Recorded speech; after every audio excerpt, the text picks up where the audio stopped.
in this position, what is going on? What do we have here? We are currently in check, so this is kind of a defensive puzzle, like figure out the right defense, figure out the right way to respond to what black is doing. There is a lot of chaos in this position already, so like I'm probably going to be taking like 10 or 15 minutes per puzzle here, as these can often get very difficult. It's not like Puzzle Rush. Puzzle Rush, the puzzle is like you often are seeing it instantly or within a couple of minutes. It's ChessTempo, you often have to think. So like the first step in solving a puzzle like this is to just look at the position and figure out what is going on. Like basically evaluate the position, figure out who's playing for a win and who's playing for a draw. Like figure out maybe both players are playing for a win. Like just understand the dynamics of the position. That is the first thing to look at. So when evaluating a position, there are generally three main things that I check, and those are king safety, piece activity, and material, like material imbalances and stuff. And space can be a fourth thing you can check if you want. But in puzzles, those first three things are often good enough. Like space can be very good for like looking at like positional puzzles and things of that nature. Like where the puzzle isn't about winning material, it's more about just figuring out the right plan, the right way to continue. So what we have here in this position, like first, like top priority is generally king safety. Like in most positions, king safety is very, very important. There are some endgames where it's a bit less of a concern. So we see that white's king is looking a bit, he's kind of under attack now, but really it's only like the queen and maybe this knight that are going after the king. Only these two pieces can really get at the king. And one thing I'm a little bit concerned about if I play like king g2 is that this knight can take our knight with check, and maybe that's a problem. However, what we do see in black's position here is we do see some back rank concerns or some sort. Like basically the queen over here covers the g7 square and also does cover this square as well. So if this knight were to take our guy over here, maybe we could have some idea of playing the rook to e8, with check, and like maybe that will be a serious threat that black has to address.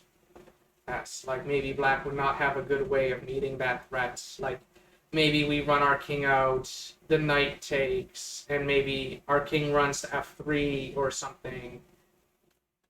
Something like that. I don't know, but like already from this evaluation, we start to see some ideas as to how to play, but there's still more things to do when evaluating a position. Like king safety is usually a very big priority. Like we kind of see that both kings have some issues here. I think the white king is a bit less safe overall. But what's it called? The black king has issues as well. Like I'm a bit more scared for white, but still kind of interesting. So the second thing to look at is piece activity, like figure out what's going on with the pieces. And what we see here is that these two rooks are looking a little bit funny. Like we're kind of wondering, what are these rooks even doing? Like this rook might be able to take the knight on f6. That's one thing to certainly consider, but the rooks are currently not in the game. They're just very passive. They're just kind of defending the h7 pawn over there, and this rook is defending f8, I guess. And this knight is also kind of not in the game as well. But this knight might be able to jump in like immediately. As for white's pieces, the queen on h6 is doing some work, but it's kind of launching this attack here, and it kind of needs backup. Like, it does have some backup from this knight, but sadly the h7 square is just so well defended that no, we can't really do much with this weakness here. And let's see. What else is there? This rook over here is kind of oddly placed. It's kind of unclear what we're going to do with this rook over here. So another thing that's interesting is maybe it's correct to bring the rook back to e1. Like, that could possibly make some sense. And let's see, is there anything else? Like, rook e1 does seem like a decent move. It does seem interesting. So in terms of piece activity, the position is actually quite messy. It's quite hard to evaluate because we have pieces that are almost in play for both sides. Like, they're almost doing something. And like, a plan is almost coming to fruition. The position is actually very chaotic and very messy. But what I see here is that this queen and this queen are both, these are both good queens. They're both doing something useful. This knight is almost good. It's almost doing something. Something like, it is at the very least in black's way at the moment. Although, you know, we're probably going to end up sacrificing it, or at the very least be willing to give it away. Like, there is an interesting threat that white does have with this knight, which I just noticed, which is white is actually threatening checkmate with the move knight takes g6. Like, that would be mate, if white could play that. Like, if the queen was on a2 and if it was white's move, we could just, like, it would just be a trivial puzzle. We just take the pawn and we win. So let's see. So overall, I do kind of like white's pieces better. Like, just because these rooks look kind of ridiculous, especially the rook on b7. I have no idea what this rook is doing. I mean, like, this rook and knight, they're okay, or they're almost okay. Whereas white's queen and knight both look good. Like, the knight covering g8 does mean that knight takes g6 is a very serious threat. So, like, one thing that I am seeing, like, one thing that is actually very forcing is if white plays a move rook to e1, then black is forced to take this this knight over here. Like, black's queen will be under attack, and black will have to take this guy, because otherwise there's a very strong mate threat. And in terms of material, what we do see here is that I believe black is up in exchange, if I'm counting material right. No, actually, no, I'm not counting it right. Like, we have knight for knight here, we have rook and rook, and then we have rook versus bishop and knight. So we have an interesting material imbalance there. Like, bishop and knights are often better than a rook, like, in most positions. But it's kind of, like, it is, of course, a bit dependent on the position, but this rook is ridiculous, whereas, you know, this bishop and knight, I like them much better than that rook. And, you know, this rook is kind of the same as that rook. And, you know, these two knights, like, white's knight is at least as good as this knight, in my opinion. So overall, I do think white is better on those fronts. Although one thing that black does have in terms of the material imbalances, or I don't actually know where pawns fit into this kind of evaluation scheme. That's one thing I've got to figure out. Like, this passed pawn could be useful in an endgame. But this is a very, very messy position. I've already spent like 10 minutes just evaluating it. So let's just go to, like, my conclusion from this evaluation is that white is better, in my opinion. I do think white is better. Like, generally in the puzzles, white will be better in some way. And so the next step is to consider candidate moves or candidate plans. And it's like, think about what sort of plan you want to go for in this position. So Well, since we're in check, that actually really limits our options here. We have three legal moves, which are block with the rook, put the king on g2, or put the king on e2. So those are our candidate plans. And I am liking rook e1 since that's a very forcing move. Like that's definitely something to what's it called? Like rook e1 is definitely a move to how to put it? Definitely a move to look at early on. And king e2 does look pretty ridiculous. Like just moving our king more like closer into the fight, like making our king less safe. That just seems very dangerous. Like we should only do that if we are very, very sure that it's the correct thing to do. Like heuristically, it seems wrong, but there are situations where it is the correct thing to do. So one other thing to check is there like just some immediate refutation that black might have that would just shut down king e2? And let's see, what's the other thing to think about here? King g2, that's the other move, and king g2 seems okay, like just at a glance, but like without calculating anything. And like rook e1 looks nice because it's very forcing, so that's easy to calculate, easy to determine whether it's good or not. King g2 seems like a good backup plan, and king e2 seems just bad on the surface. Like there might be a very serious problem with king e2. Like maybe we can just immediately refute it, or maybe we don't have to. Like maybe we just look at rook e1 right now and just find that that move is amazing and solves all our problems, and you know. So since I like rook e1 so much, I'm going to start by just calculating that. So we play rook e1, and here black has an option of playing queen takes rook with check, but that doesn't seem good. Like the idea could be to like trade queen for rook and knights, but part of the issue is that black's rook on b7 will hang at the end of all that. So rook e1, queen takes rook check, king takes, rook takes, knight on f6, bishop takes rook. Like black is only going to, like black is at best trading their queen for our rook. Black can't get rook and knight out of this trade. And so that's not a good refutation. Like another thing to consider is, does black have any checks on our king? Like any follow-up checks instead of playing queen takes rook? And the answer is no, because the c4 square is very well covered. Like that's how black would check us. So the next what do you call it?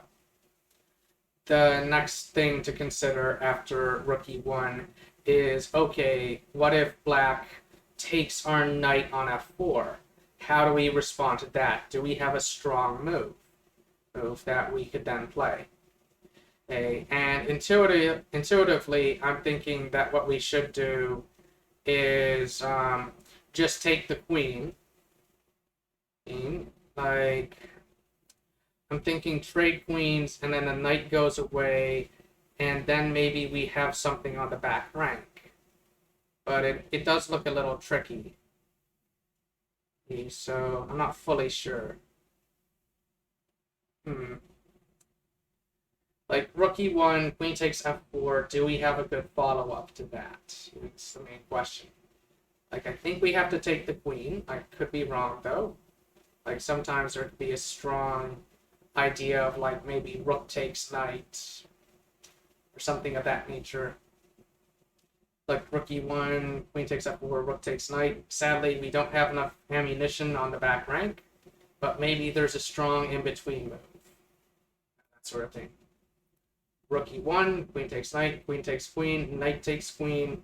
We have currently lost one of our knights, but we can take one of black's rooks, and so there will be the question of which rook would we want to take and why. And let's see. And another idea that's actually very interesting is, oh yeah, I think I might see it now. Actually, no, the knight on f4 attacks our bishop, so... Oh, no, no, this might work. This might work, actually. This might completely work. So I think what's going to happen, I think what this is about, like, I think what's going to happen is we're going to play rook e1. Black does this trade. Then we play rook to e8 with check.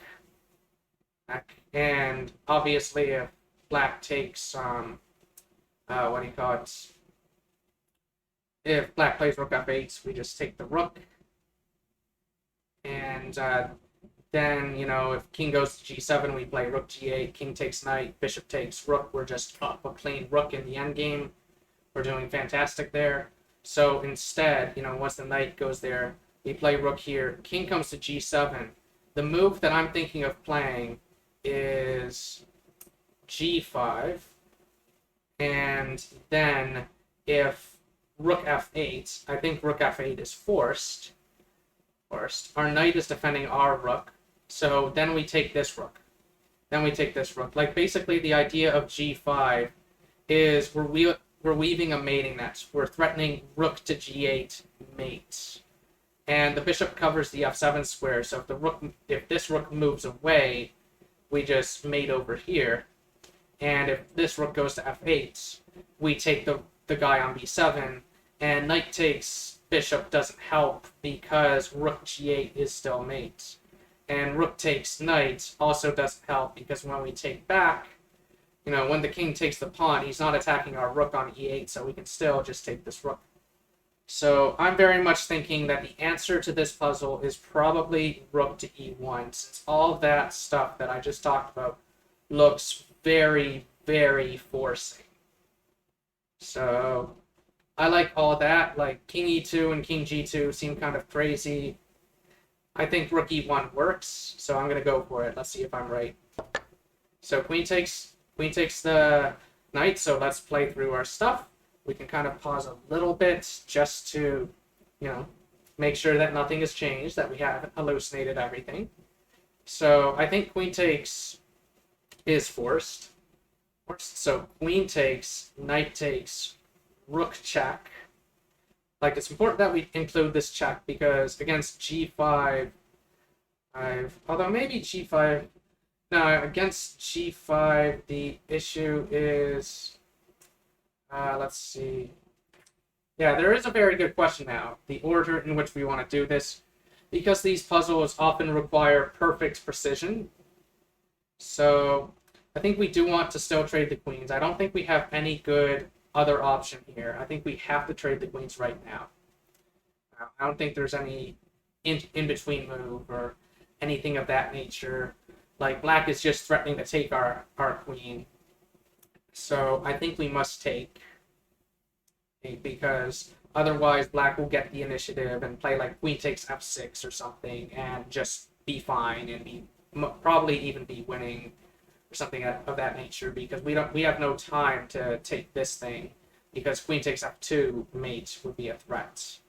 So we can't just move our queen somewhere, and there is no nice check. So I think we must take. So after the knight takes here, there's the question of, do we want to play g5 now, or do we want to give the rook check first? And I think the problem with playing g5 right now is that black can actually just put a rook over here.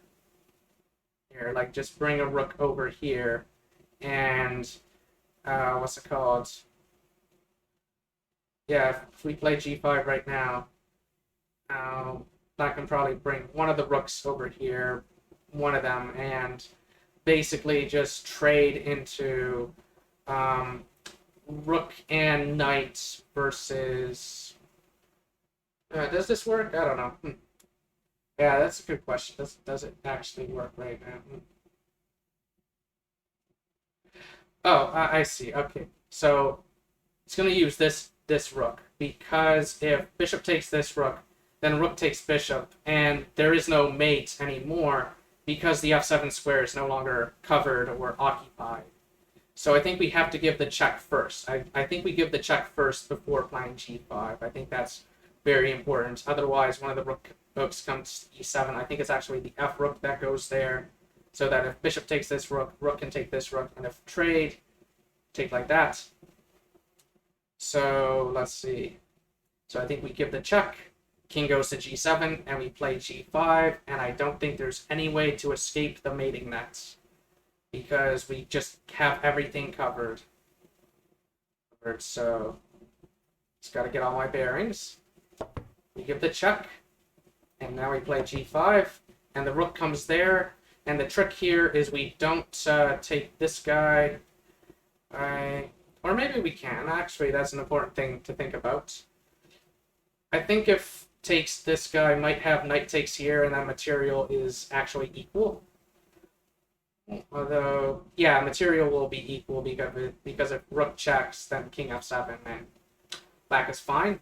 So I think instead we take this guy, and like basically we're just up a minor piece. We're just up a bishop. Like this pawn will not be enough compensation. We can just play bishop to f3 to stop it from promoting, that kind of stuff. So I think the final move is just bishop takes rook. If this rook takes here, we just take back with our knight with check. And we'll just win this endgame over here.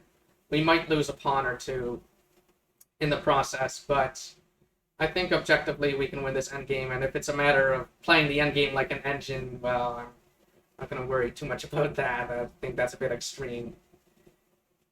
So anyway, I'm going to just do that.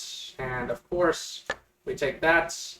And apparently on my streaming account, this is the highest, highest tactics problem I've ever gotten correctly. But as you can see from the timer here, I did spend something like 21 minutes just explaining everything, like talking about everything and the thought process and stuff.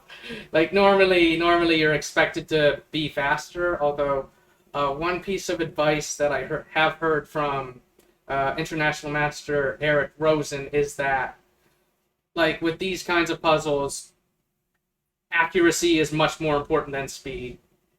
Like, when it comes to speed, like the stuff in Puzzle Rush I'm doing, that's a good thing, good training for speed. Like here, it's more important to like be accurate, and this was apparently gives me 60 rating points. Like normally you don't get this many rating points from a single puzzle, but I haven't done ChessTempo in quite a while, so it kind of treats your rating as provisional at that point. On my personal account, I've actually gotten my rating to 2200 on ChessTempo without, provisional boosts, just a very steady climb of puzzle after puzzle after puzzle, just getting them all right and stuff. But let's see, what do people say here? I'm actually curious about the other lines because I didn't calculate king g2 or king e2. I just kind of saw rook e1 and calculated everything and went for it. So I'm actually curious about what about king g2 and king e2. Like rook e1 is just a move that I like because it's very forcing and it's it's the simplest and seemingly safest move, and I just saw no defense for black against our g5 mating nets. So anyway, so king g2. Like one nice thing about ChessTempo is you often get these comments here that kind of explain why certain lines don't work. So here it's saying knight takes with check. Okay, so like that is the move that I thought black would play here because black has to address the threat of knight takes g6. Looks like black has to do something there. But anyway, so here, like I was thinking king f3 might be an idea for white, even though it looks completely insane here. Or like I was thinking we basically have to go into insanity territory if we're going into this.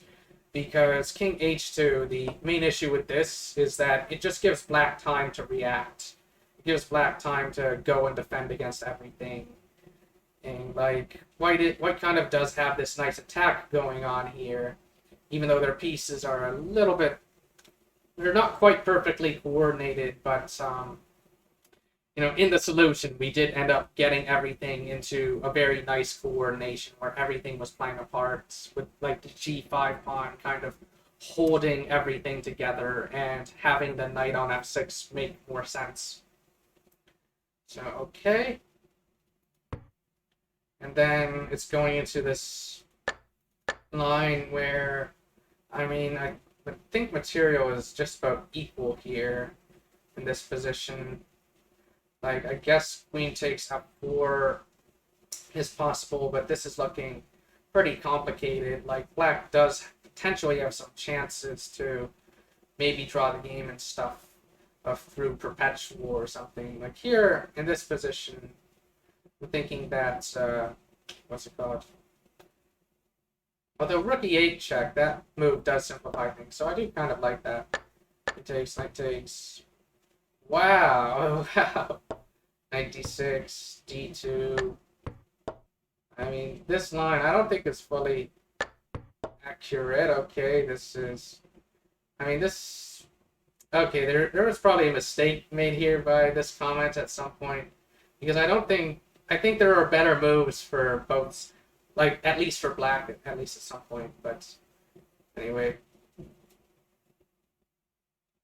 Okay, what does this one say?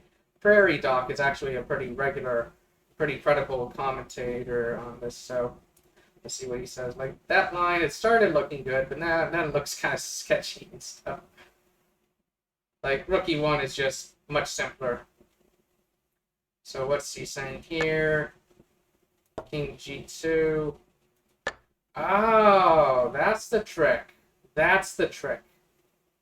The trick is that black does not play knight takes f4. The trick is that in this case, you are again threatening the queen.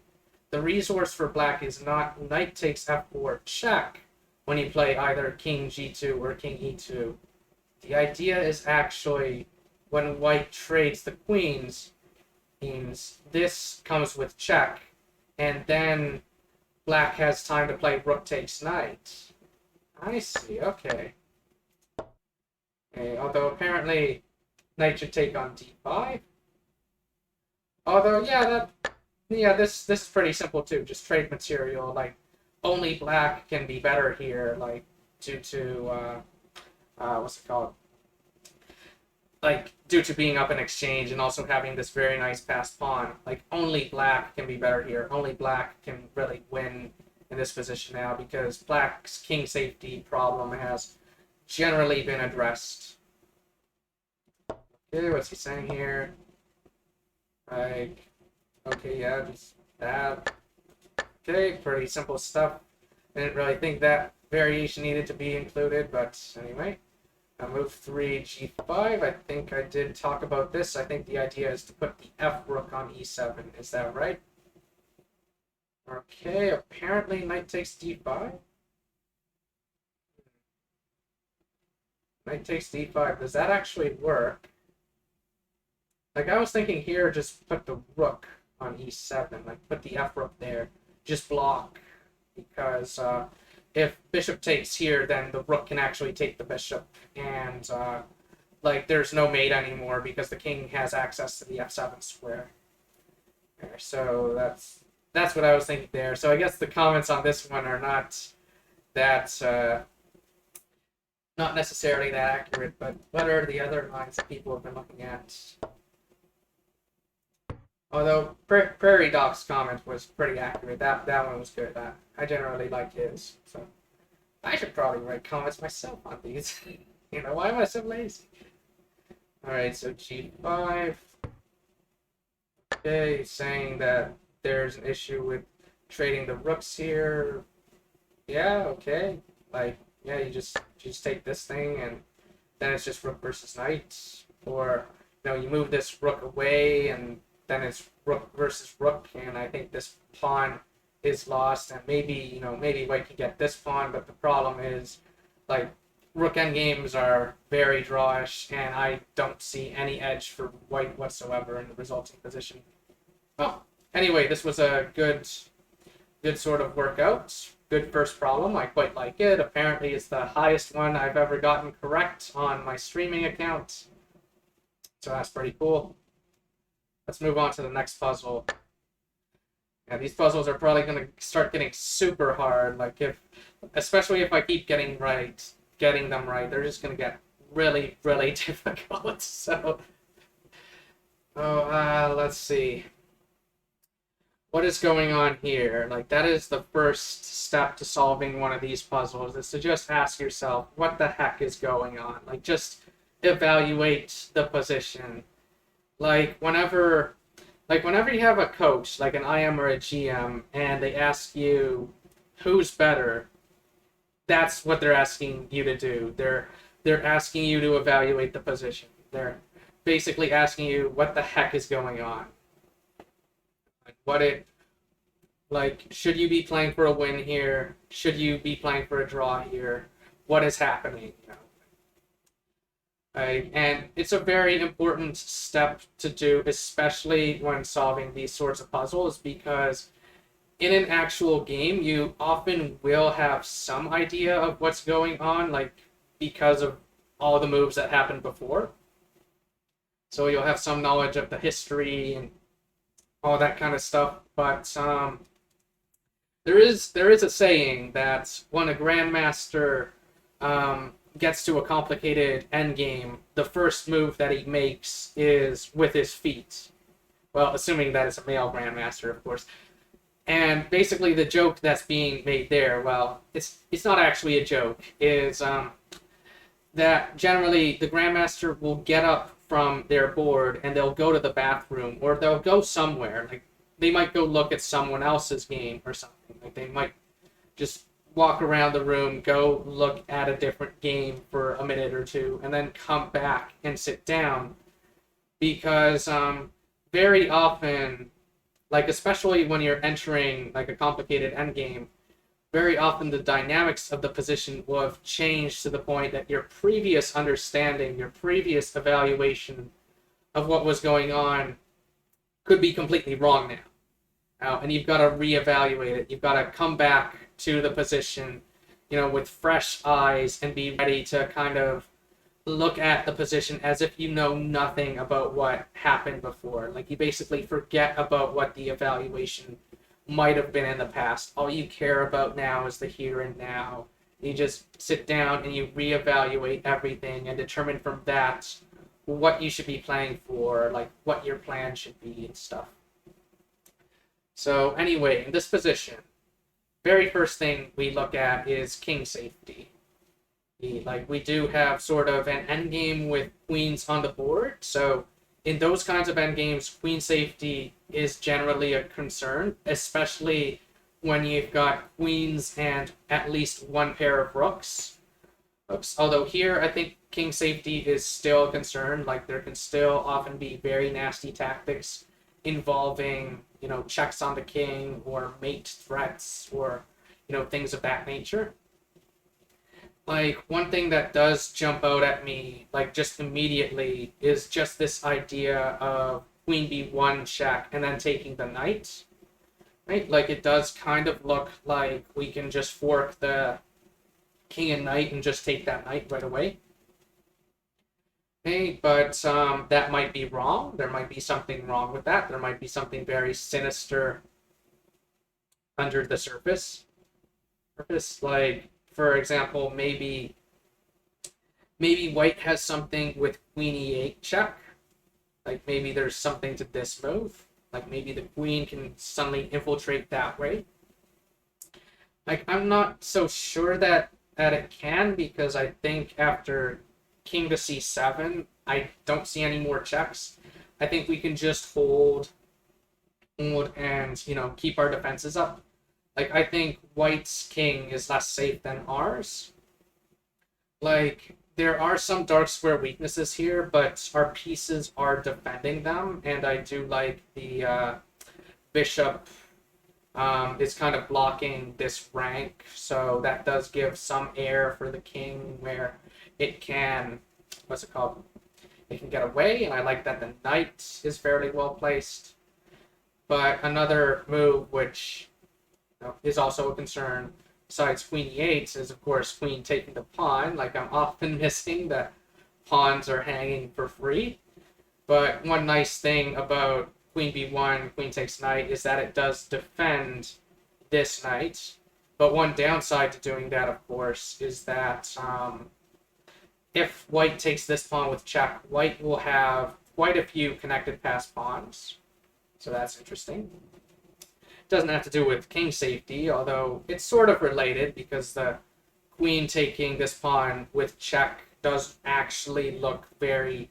Like, that actually looks pretty scary, because if the queen is able to get out of the way of this pawn and then, you know, start pushing this pawn down the board, this diagonal will come open, and, you know, that's something that can make me a bit nervous. Like, one interesting line is queen here, check, king h2, probably. Yeah, I think king h2, queen takes knight, queen takes here, check, king goes to either c7 or b8, and then, like, queen h3, and then I think white's king will actually be very safe, whereas black's king, you know, I'm actually starting to get very worried about that guy, because you know, there isn't a nice way to stop e6 coming with check and stuff. So that is actually kind of making me think that maybe this idea of queen b1 check and taking the knight, maybe that's not a good idea. Or maybe it's premature. Maybe there's a way to do it such that we can force the king to g2 so that we can take this knight with check and then immediately play like queen f5 or something just to hold everything together. So currently I do think that black's king is safer than white's. However, if white is able to take this pawn and then put their queen on h3 or something, then that will change. So that's what I'm thinking about right now with this position. So the next thing to evaluate is piece activity, and not a whole lot to say there. Like, this bishop is currently out of play, but if white is able to push this pawn, it will get into play and be very nasty. This bishop is currently pretty passive, but it is at least doing some good things defensively. Like, it's passive, but it's useful. So, whereas this thing, I'm not quite fully sure what it's doing. It's, you know, a strange bishop. And let's see. What else am I thinking about here? The knight is pretty nice. It's on a nice central square. It's on an outpost supported by a pawn. The problem is that the pawn is pretty weak. This pawn is kind of a target for white to attack. White is probably going to take it. Like, one idea that is pretty interesting, actually, is to not put the king on c7 or b8, but to put him on d8, you know, after queen takes e6 check. So that is an idea, but it looks so scary to play that. It looks so scary, especially since queen g8 check is an idea. And all that, like, terrifying stuff. So in terms of piece activity, what we're seeing is that this bishop is fairly passive, but it's doing something useful. This white queen is a monster, although this queen can also possibly turn monstrous. Right now, our queen is kind of supporting this pawn, but this pawn is not really what we should be using right now. Right now, we've got some concerns with our king, some concerns with these pawns over here. What else do we see in terms of piece activity? We don't care about the activity of the kings because right now king safety is more important than king activity. So right now I would say that I do slightly prefer black's pieces, but we don't want to be letting this bishop get active, because if this pawn is able to push forward, then that bishop will be a problem. That bishop will be a monster. All right, so next up is material. So right now, from a material standpoint, what we see is that white is up a pawn, and that's about it in terms of material. White also does have a better pawn structure as well. And I should probably think about where to include pawn structure in these evaluations. like pawn structure in space. Ace, maybe they don't really belong so much in tactics puzzle evaluations, but I do like the past a pawn that black has. The problem is that it's kind of slow to push it, but if we could trade queens off the board, then the past a pawn is actually really strong. Like especially since the bishop is terrible.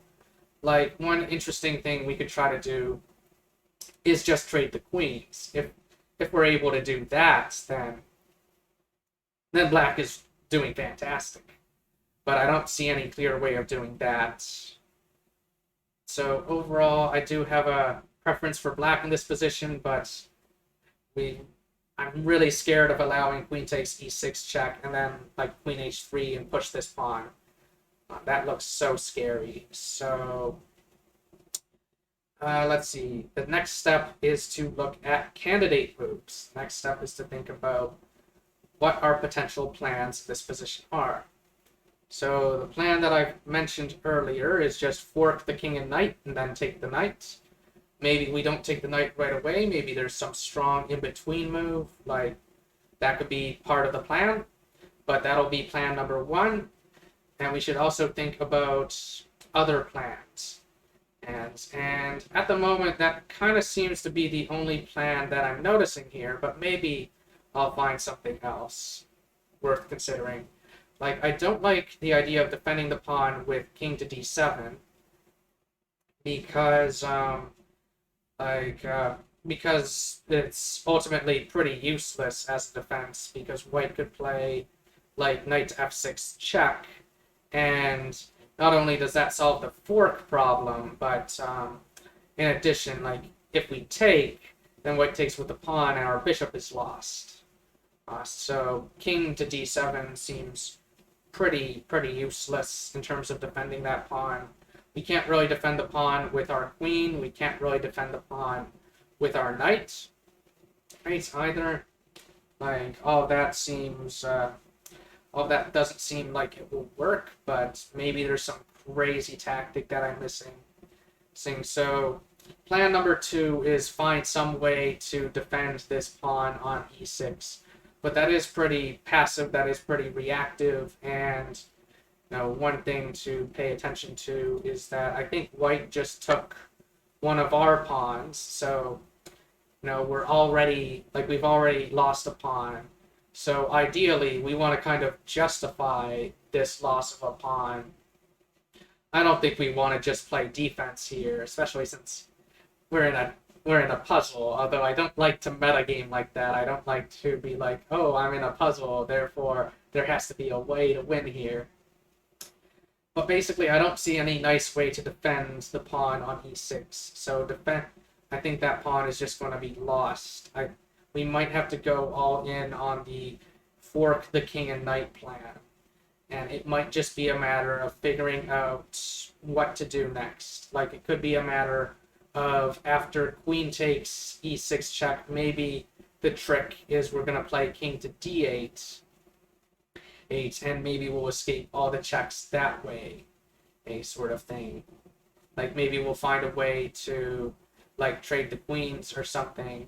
Because one thing that is nice about the queen taking the, like the queen taking the knight is that we are attacking this pawn. So if we can kill this pawn, then that actually makes white's connected pass pawns less of an issue. Although still pretty scared of them. Let's see.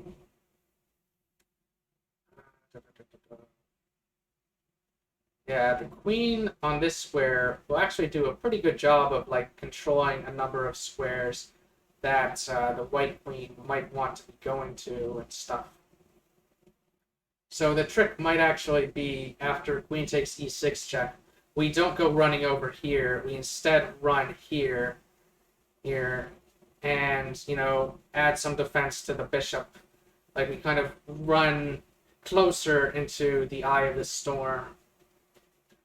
And our king kind of just gets ready to hunker down with all of the pieces, and maybe black is okay. So that's an idea. So currently here, there's only one candidate plan, one candidate move I see that's any good or has any chance of working.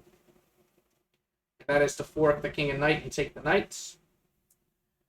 White's best move, I think, is to just take this pawn, because if white just gives a check or does something else, I think we will have time to just play king d7 and just hold everything together. Like attacking our bishop over here is going to be fruitless because our knight is already defending it very well. So another thing to check, of course, is if what's it called? Like, I don't see any merits to queen to d1 check, because I don't think like there doesn't seem to be a nice way for our knight to get in and participate in an attack over here.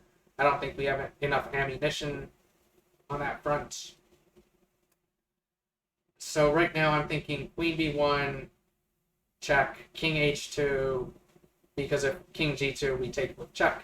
So king h2, queen takes e4, queen takes e6 check, and I'm thinking we play king to d8, like basically have our king be closer to the passed pawns that white is going to be trying to push down the board, as opposed to playing king to b8 or king to c7, where one of the pawns can be pushed with check, and white can essentially be activating their bishop for free. Assuming that white plays is like queen to h3 first or something like that. Like, one thing we do have to watch for with the king on d8 is for back rank mate ideas, but I think things work out in such a way that let's see. I think they work out in such a way that the queen will be able to come to h8 with check. Like, if this pawn is pushed, this pawn will not be pushed with check. The queen comes to h8 with check and addresses the back rank concerns, and then maybe we just play some defense or something. And we just go on defense for a bit. I don't know. I'm not fully sure, but I'm inclined to just continue towards this idea, and then maybe spend a bit more time, as I kind of see the moves play out a bit more. So I don't think queen d1 check makes any sense. And sadly, there's no ideas of checking over here. So I think we just got to go for this.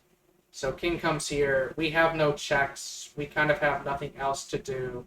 So I think we're just going to step closer and closer towards towards this line that's going to get very sharp. Because, what's it called? Like, I don't see any strong intermezzo that we can do right here, or like any nice in-between move. Like something with the knight, for example, that could like give a check. Like knight f4 doesn't seem to make sense. Like, if we just move our knight somewhere, then the bishop is lost. The bishop can't check anything. I think we gotta just take this knight. And now we are in this scary line. Queen takes e6 check. So we have three choices: king c7, king to b8, and king to d8. And I think the problem with king to c7 and king to b8 is that they will allow the bishop to get active.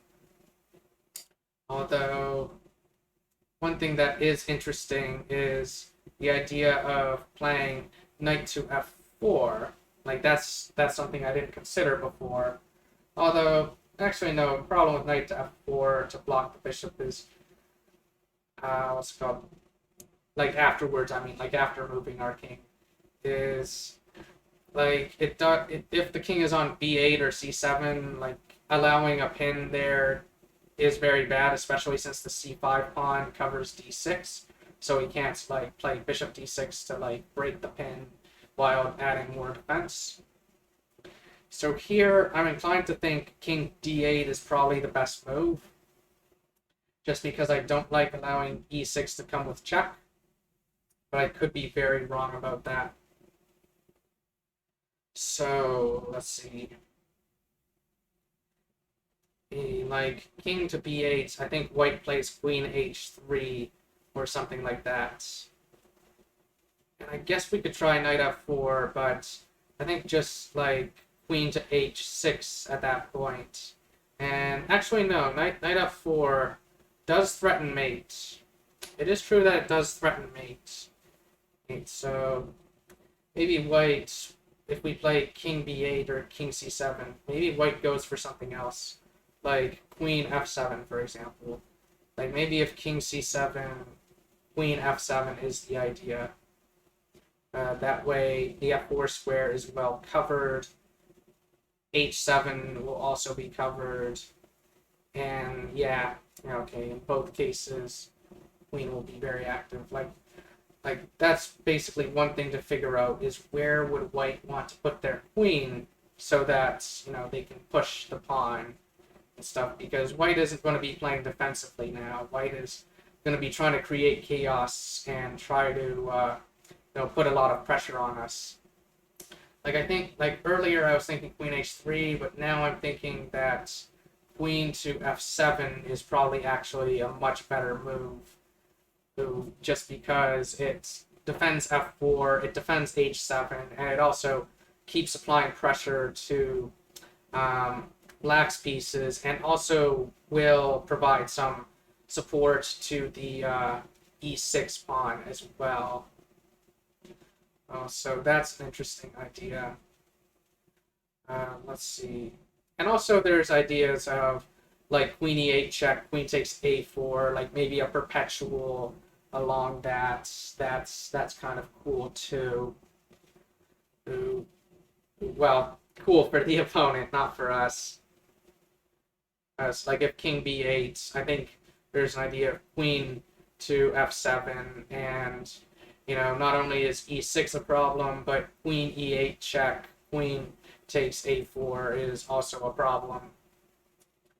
And let's see. King to c7. Is there any merit? Like, I think king b8 is wrong because queen to f7 just looks so scary. Like, it just pressures everything, ties up our pieces, and threatens. Like, let's see. It threatens queen e8 check, and white at least has a perpetual there. Or like probably e6 check first, just open that diagonal, and then play queen e8, queen a4. Back and forth, back and forth, back and forth, or all that kind of stuff. Although if we do play queen takes d4, the a4 pawn is defended, so that's these puzzles can get very complicated that way. That's another thing I didn't think about. Queen takes d4 will defend the a4 pawn. So things are so messy. Let's see. Maybe we do go king b8 and we just run for our lives to like a7 or something. So that actually does seem okay. Now king c7 I think it seems like just a worse version of the other one, because I think queen f7 just looks very good in this case. I have to think about how how black reacts to what's that called? Position is so sharp. Kind of frying my brain thinking about all this. Let's see. Three choices. Only one of them is right. One of them is right. So I should try to refute the others. Like that's one way to solve problems. One way to solve puzzles is if you can show that everything else is wrong, then whatever remains, however ridiculous it looks, has to be right. So let's try to figure this out. Let's try to figure out what could be wrong with any of these. So king to d8. There's queen to g8 check.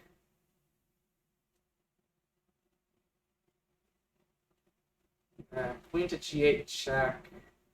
And there is the question of if king to d7 would white actually be happy with the queen trade after e6 check?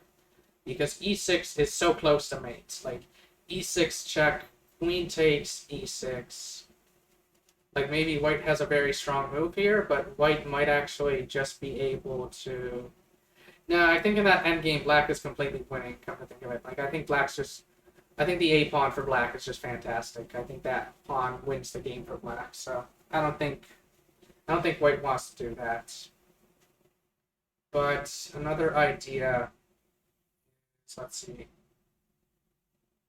Another idea might actually just be pawn to f3, which looks insane, but it might work. Although we're getting into some really crazy stuff, so I think I think you should try to find a simpler refutation than that. Like pawn to f3 to try to harass the queen a bit. I think the queen can just move somewhere else or something, or give a check and then give another check. Let's see. So king d8, queen g8 check is an idea. King d7. And then maybe what do we want? What would white want to do here? Is there a way to attract the king away with like c6? That doesn't. Nope, that doesn't work. What could it be? What could it be? King d8, queen g8 check, king d7. Maybe it's queen b8. That's an idea. That's an interesting idea. Like just get on the other side. Alright, and hit the b pawn from behind. But then I think black can play knight to f4 and defend the pawn that way. I think knight to f4 works in that case. So yeah, I think that's okay for black, like that resulting position. So king d8 is looking okay so far. So next are king to b8 and king to c7. Which one do I want to look at first? So king to b8. Maybe the issue is that white has the move queen to d7. Because I don't think white cares that much about queen h7 check. I think that's pretty irrelevant. I think white just plays king g1 and it's like, yeah, what are you doing? And then the knight's hanging, all that kind of stuff. So king b8, I think queen d7 is kind of a problem to deal with. I think what's it called? It's just getting so scary, so active, all that kind of stuff. So yeah, I'd be pretty scared for black here. There's probably a perpetual coming eventually. Like basically, if queen takes d4, for example, then there might even be ideas of just playing pawn to c6 and just trade those pawns away, like pawn to c6 at some point. Like maybe e6 check first and then pawn to c6. So, that is one thing that is in favor of king to c7, is that it makes pawn to c6 not possible anymore. That could be part of the trick here. Like, yeah, the solution might actually be a very, very insanely unintuitive idea of king to c7, and then if white tries playing e6 check, black plays king to c6, which looks absolutely insane, but it might be the point. It might be the idea. Yeah, like basically establish a very strong blockade on these pawns and hide the king on c6. The question is, like, what if white manages to get their queen to c8? Like, what if white plays like queen g8 for their thing? That's an interesting thing to think about. Like, it's a pretty crazy idea, though. I kind of like its idea of, you know, Knight f4 is very strong. Knight f4 is actually a very strong threat by black if black is able to play it without the, what do you call it? Without the queen being able to take the bishop with check. So that's another thing to consider here. So much stuff to consider. But I want to make sure that when I make my move that I understand it, like that I believe in it, and that I understand why I want to play it. But this might be one of those puzzles where to find the answer you have to be like an engine or something. Like, one thing that is cool that black might have going for them here is the fact that knight f4 might force a trade of the bishop for the knight, right? And the resulting thing is with check as well, which might allow black to consolidate, might allow black to get away. So, in order to stop that, white will want to play queen to f7. And then, like, just to stop everything. Okay, so, and another issue, come to think of it, when the king goes to c6, if we have taken the pawn on d4, we can probably even have the king take the guy on c5. So I'm actually starting to be more in the camp of king c7. Because after e6 check, if the king can run to c6, it's actually using white's pawn against them, which I quite like. I kind of like that. I kind of think that's a very cool idea. So, let's see. Right now, I'm really liking king c7. I don't like king b8 just because queen d7 looks very scary with ideas of playing like, what's it called? Well, actually, queen d7 isn't that scary. It'd probably be queen f7 or something, or maybe just c6 right away. Maybe not even include queen d7, just c6 right away, and stuff of that nature. Sure, because white might actually be okay with the trade coming with check and stuff. In that case, like if white can get in the move c6, it's gonna make it so hard to avoid perpetual. So I've spent so much time on this puzzle, like about a half hour. Maybe I should limit that, make that kind of a time limit or something. So I'm gonna go with king c7, and apparently it's correct. Okay. Yeah, I kind of agree with the 3 stars here because there is some merit to this puzzle. This puzzle does really get you to think, but I generally like puzzles where you are able to solve it in a reasonable amount of time. Like, I was thinking so much about this one, and I might have even just gotten lucky here. So I don't like puzzles where you got it right because you were lucky. Like I did see a number of things in favor of king c7, like this idea of if white plays e6, you play king c6, and the problem with king b8 or king to d8 is that white can throw in the move c6, and actually, yeah, come to think of it, c6 is the refutation of king d8. c6 is the reason why king d8 is unplayable. It's because when these pawns are traded off the board, like black's king is it's gonna be a nightmare to avoid perpetual check. Like I think only an engine can really do that. So I managed to get this one right, but I think I was lucky here. Let's see. King c7 fails to queen g8. No, I think after queen g8, I think black just plays knight f4 and threatens mate, and white is forced to trade. Like that. So that's what I have to that's what I think about this 8-year-old comment over here. Let's see. Yeah, okay. King b8 requires sharp play by white. That's probably why this puzzle is only 3 stars. So queen d7 apparently is the best move. Although I was actually starting to think that just c6. Like I was thinking c6 is probably actually the way forward and stuff.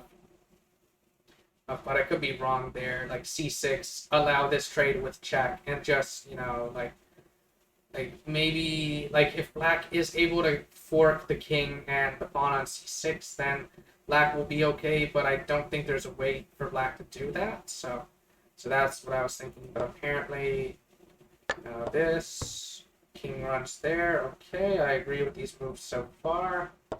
Queen here, check. King there. Queen here, there, here, there. Yeah. As soon as that pawn is lost, like it's essentially the same thing as playing c6. Like the point of c6 is just to get rid of the pawn. King runs away. Okay, and apparently, according to an engine, this is a draw. But I'm not gonna see all this. I'm a human. So king d8, c6 is in fact the refutation. It's kind of hilarious that I saw c6 for king b8, but not for king d8. That's pretty funny. Okay. And so anyway, after king c7, the engine gives queen f7. And then here, yeah, you just chop the pawn. That's what I would do.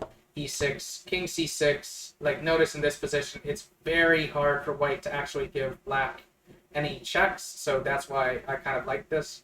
Like, the pawn on the 6 looks a little scary, but it's actually really well blockaded now. Like it's going to be so difficult for white to actually get this pawn to f6 in order to kick this bishop away.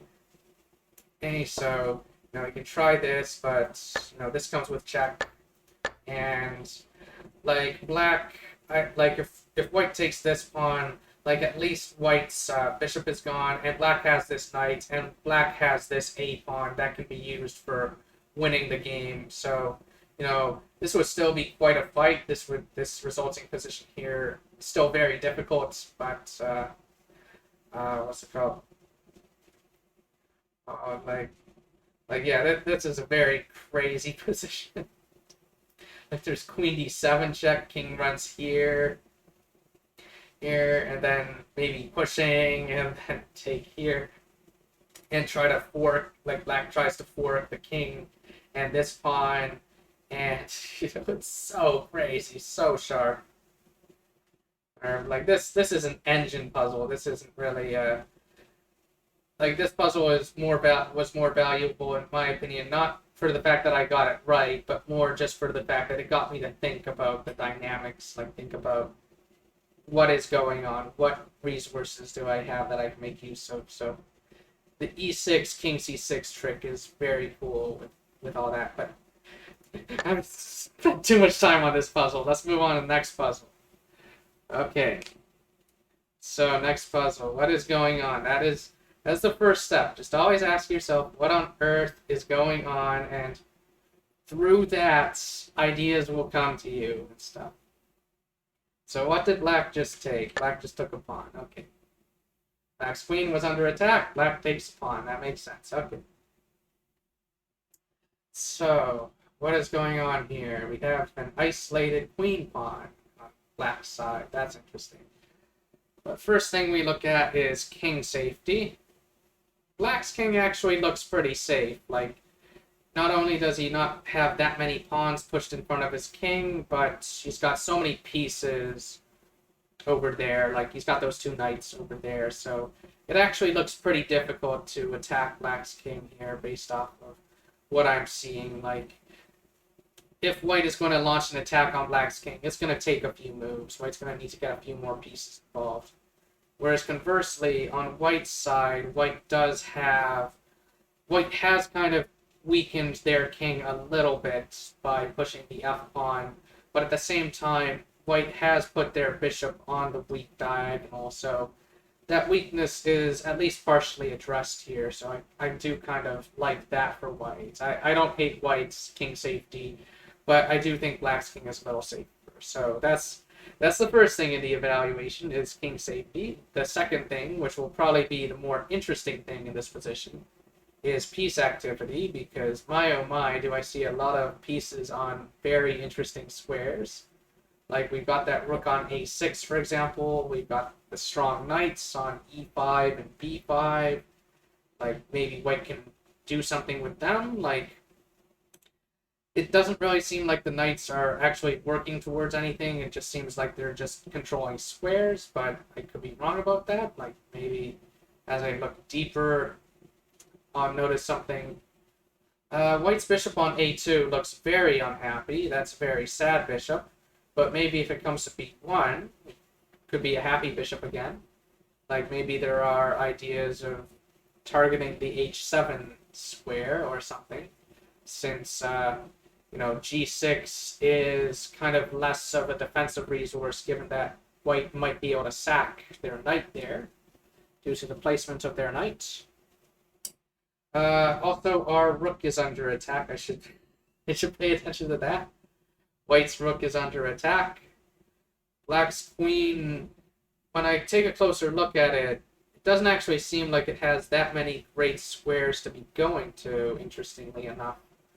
Like, if white plays their rook to c1, for example, then I guess the queen could take the pawn on b2, but, I'm a little bit worried about black's queen, actually, because even though it's pretty active, like, even though it controls a fair amount of squares and it's out there fighting, it's out there taking pawns and stuff, I am pretty worried about the queen. I am pretty worried about maybe this thing is going to get trapped. Maybe that's an idea in this position.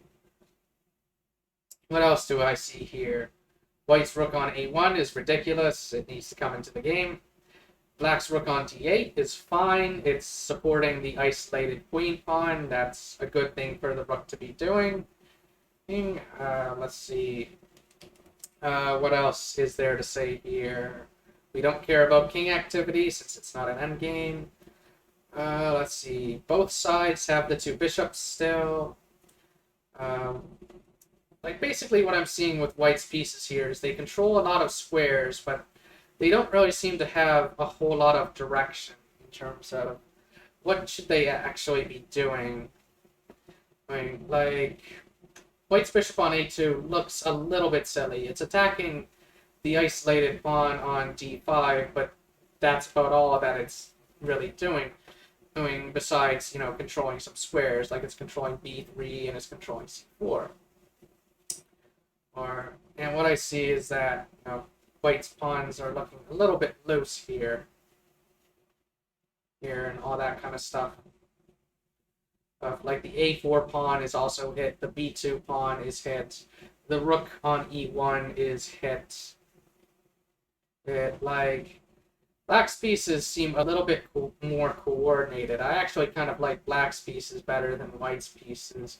Although black's queen, I am a little bit worried about, just because it might be, a target for white to attack, and that might be, the key to figuring out this position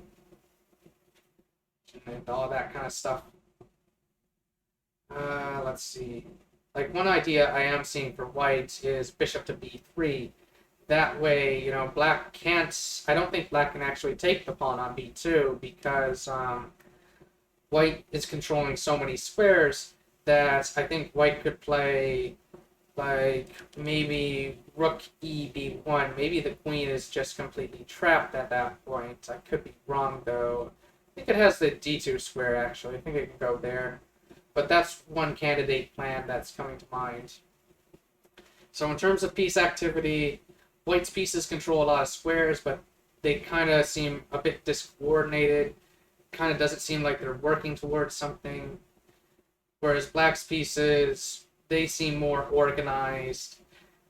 Like even the the bishop on c8, though, I guess is a very silly piece.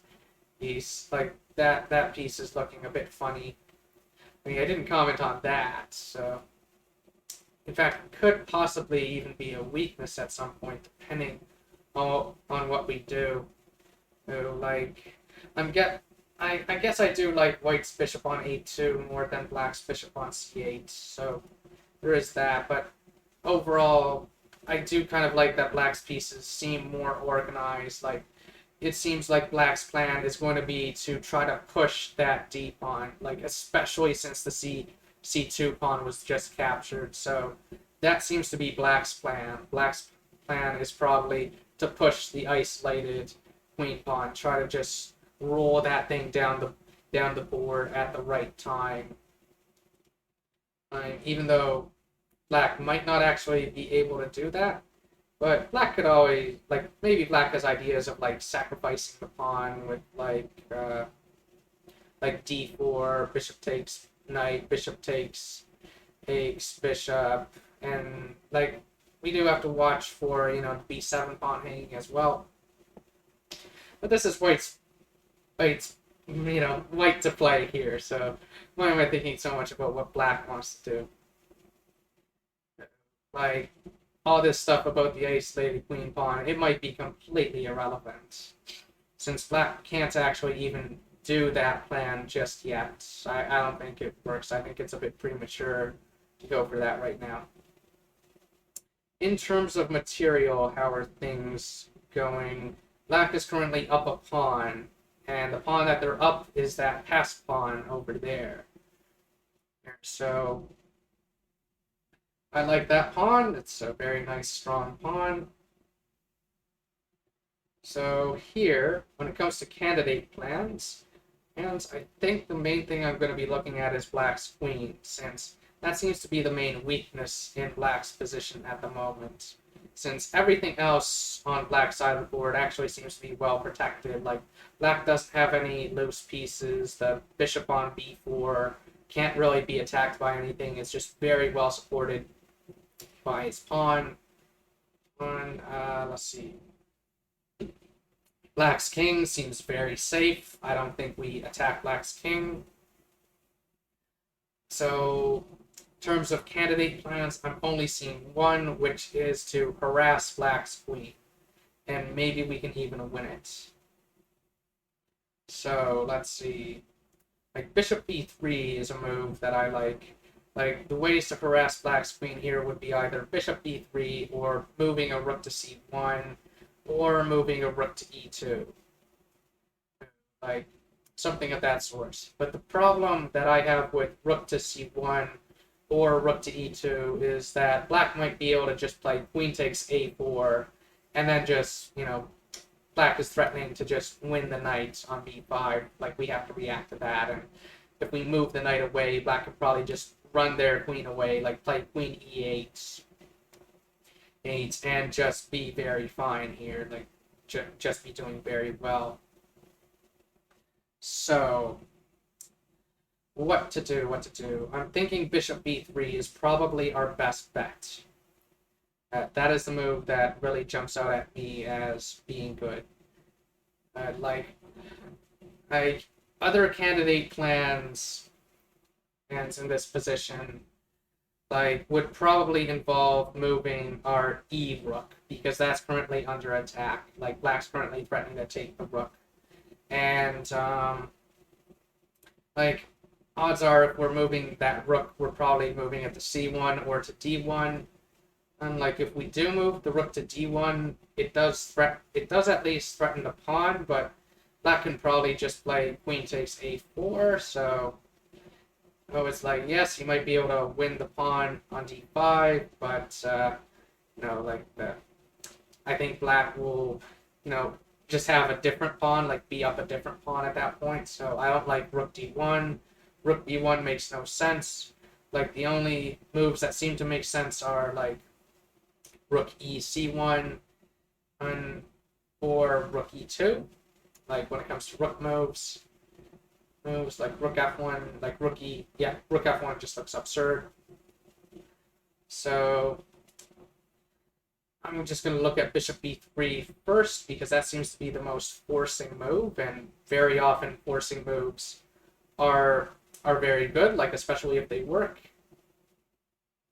So bishop to b3, the question is, where is the queen going to run?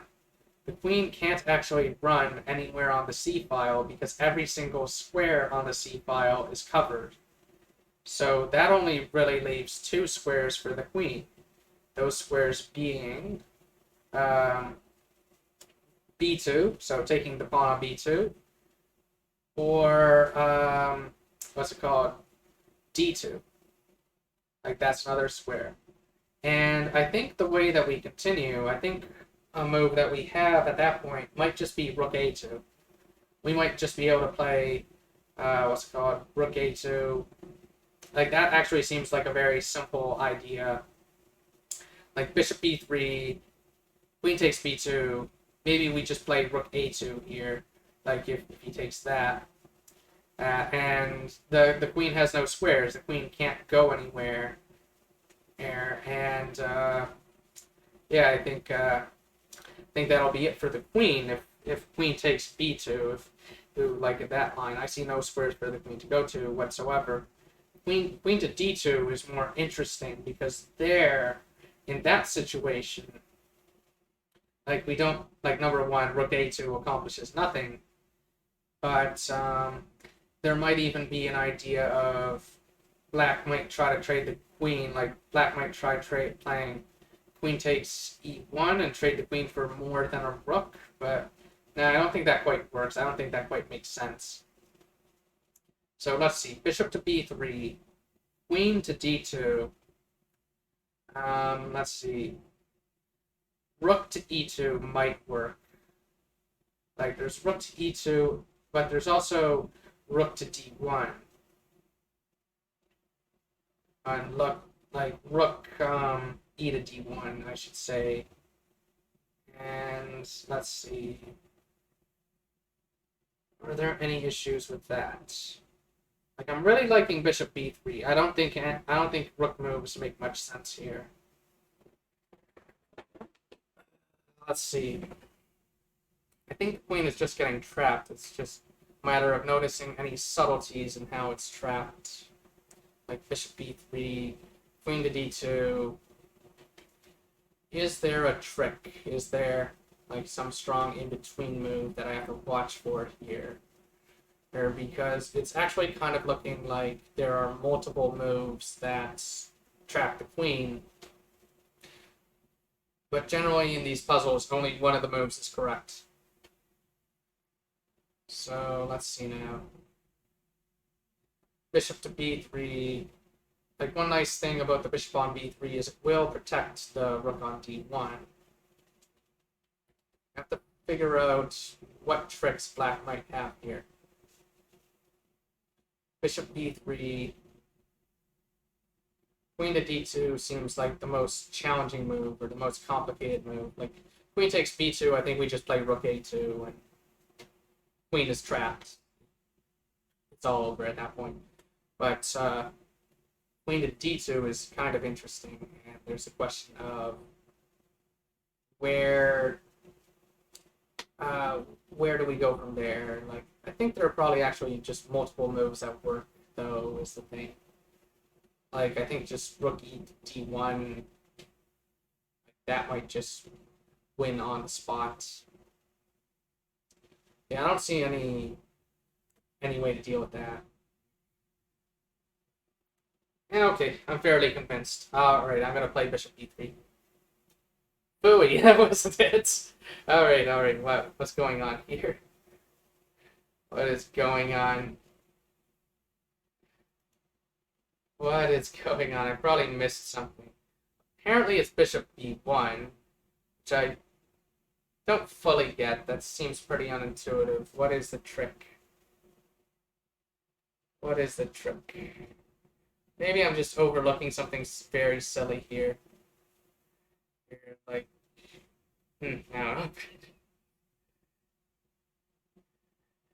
Like, this thing is defended, right?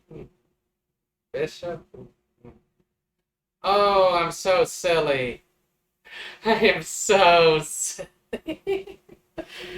I forgot that the queen can go back along this diagonal. So silly. Oh man, such a silly mistake. You get so fixated on this idea. So it has to be bishop to b1. Okay, we have to do it this way. Like the b3 square is still covered. Everything is still covered. We have to do it this way. And queen takes b2, same idea, just rook a2. Queen is trapped. It all works out. So queen d2 is the most complicated move here that black can try. And then I think we might be able to do rook e d1, or just rook d1 here. I think that works. But apparently it's actually knight d3. Interesting, okay. What is going on there? Why does it have to be knight d3? Hmm. Yeah, what happens if rook d1? I'm curious about that. Guess there's a trick with queen takes b2? Hmm. Very interesting. Some of these puzzles can get very complicated. Oh no, I lost 50 rating points. It's provisional rating, it doesn't matter. Care more about the thinking anyway, so I'm so silly. I'm just not noticing. The queen just retreats. I sometimes just get so fixated on one idea, but let's see. So why knight d3? I'm actually very curious about that. So here it's like that multi-defense. Oh, I see. It's because on d2 the queen is actually threatening the pawn on e4. I missed that. I missed that idea. Like you just chop that away. So that's why you have to play knight d3. And then black has to sacrifice their knight. And okay. Because otherwise at this point we're gonna, play rook d1 or something of that sort. The knight also defends b2, which is pretty nice. I like that as well. It simplifies all this crazy tactical stuff. And it defends the rook too, so there's no idea of trading the queen for rook and bishop. So that's pretty cool. That's pretty cool. Okay, I think I do understand this puzzle a bit better now. Let's see. Let's do next puzzle. Okay, what is going on here? What is going on? Okay, very first thing is king safety. I actually think white's king is fairly safe, at least at the moment. Like, we do have to worry about h3, h2, all that kind of stuff.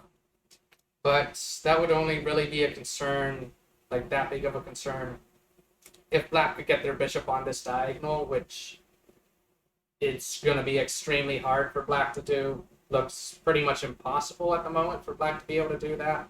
So I actually think white's king is fairly safe at the moment. Like h3, h2 check doesn't seem to be that big of an issue. Whereas black's king, I'm actually a little bit worried about that guy because like there's some possibilities of back rank problems and stuff.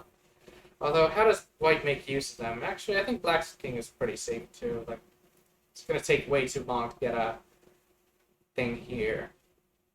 Because if we trade bishops, then there is no infiltration here at any point. This rook is just sufficient to help defend this thing. So, but I am a bit concerned about that rook, or kind of concerned about this rook and stuff. Yeah, maybe there are back rank issues along the other way. Very interesting. So there might actually be something here. Like, one idea that I'm seeing is just b4, forking the rook and bishop, and then, maybe we win material that way. Okay, that seems pretty intuitive. But that might not be the answer, but it does seem intuitive, at least. It makes sense. And I don't really see too many problems with b4. Like, maybe things just get extremely tactical or something, and we just have to notice some defensive resources or some tricks that the opponent might have. So in terms of king safety, this A file being open is something we might be able to make use of here at some point. That might be valuable for like making a mate threat, or like trapping this bishop, or like maybe something happens. I don't know. I haven't really calculated too much yet. In terms of piece activity, like this rook could probably be improved, although this pawn is a little vulnerable at the moment. This bishop is kind of interesting, but it's under attack, a bit oddly placed. Okay, so we might want to just be using this bishop for this over here. Like prior to black's move, I would say the bishop is pretty good, but now that it's being challenged, it does look a little sketchy, a little scary, but we might be sacking the bishop, we might be trading the bishop for this rook, that might be okay. This knight is amazing, I like this knight. Just does a great job of holding things together and just restricting black's pieces and stuff, although sadly it doesn't control the d8 square, which would be nice.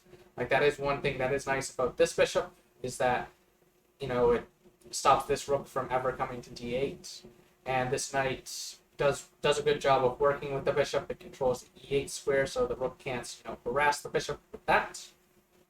So I do like that. All that good stuff. Let's see, what else do I think about this position? In terms of material counts, material looks equal, yeah. Each side has 3 pawns on one side of the board and 2 pawns on the other. We do have the 2 bishops versus bishop and knight. However, the knight is on a very good outpost, and black's light square bishop, which is the bishop that white doesn't have. Black's light square bishop is kind of blunted. Like, white has actually done a pretty good job of just suppressing black's bishop, stopping it from being able to do much. Like, I am a little bit concerned about trading our bishop for the rook, because rook and 2 bishops can sometimes beat rook and knight. You do have to watch for those kinds of positions. Like, it does sometimes happen. It's rare, but it can happen. 2 bishops can be very monstrous, especially if the board is open wide up. Like if he opened it and like took some pawns or something. Like 2 bishops can bully a rook. They can make the rook feel very silly. So position is quite interesting. I prefer white just because the knight on f6 is amazing, while the bishop on e6 is ridiculous at the moment. And let's see. Next thing to do is to look at candidate moves. So one candidate move is just pawn to b4, forking the rook and bishop. Maybe this wins some material, although we will end up losing the pawn on c4. And actually, I don't even think this even quite works tactically, because, like, for example, pawn to b4, bishop takes bishop, pawn takes rook, bishop to b4, and it's like, we're going to lose the exchange right back. Like, unless there's some really strong intermezzo here that, what's it called? Like, maybe pawn to a6, like, that might be a good intermezzo, for example. With the threats being pawn to a7, and the point is that the king can't come to d7, and the king can't go to b8. So that's kind of an interesting line, actually. Like b4, bishop takes bishop, pawn takes rook, bishop to b4, pawn to a6, pawn takes pawn. How do we continue now? How do we continue?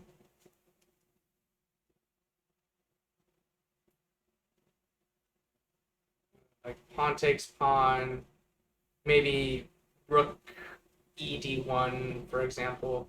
Although we're going to lose the c pawn at the end of all of that, so I don't really like that. So at the moment, I'm not really liking pawn to b4 that much, just because I'm not seeing like a strong intermezzo or anything of that nature. Hmm. I kind of like our pawns on b3 and c4. They're just doing a great job of just restricting the opponent's pieces. So another candidate move is just bishop takes bishop. So let's see. Oh, actually, that looks pretty good actually. Yeah, I think there's a lot of merits to bishop takes bishop because after rook takes bishop, I think what we do is we play. I think we put the e rook on a1. We're gonna put one of the rooks on a1, and the point is we're gonna threaten mate. Although then black can probably just play b6. Black could probably just play b6. Can black play b6? No, b6 is no good because the rook on h8 will be lost. Like, basically, bishop takes bishop, rook takes bishop. We move one of the rooks to the a file. Like, which one, I don't know. It might not actually matter. Like, I'm inclined to move the e rook there because I'm planning to later play knight e4, which will disconnect the rook's, how to put it, it'll disconnect the defense of, I think we have to use the e rook because otherwise maybe there's king d8, for example. Maybe there's a defense with king to d8. Like, I was thinking the e rook is better just because we're going to play knight e4, or which would disconnect the rook from the e5 pawn anyway. Like, the only thing the rook is really doing on e1 at the moment is just defending that pawn, but like, basically I was thinking rook a1, black plays king d8 most likely. I think that's the only defense. And then we play pawn to f4, and basically the threat, like our next move is going to be knight e4, and we just take the rook on c5. We're just going to take that thing. Like, black can try like winning a pawn or something. Black can try like bishop takes c4, give up their bishop for 2 pawns.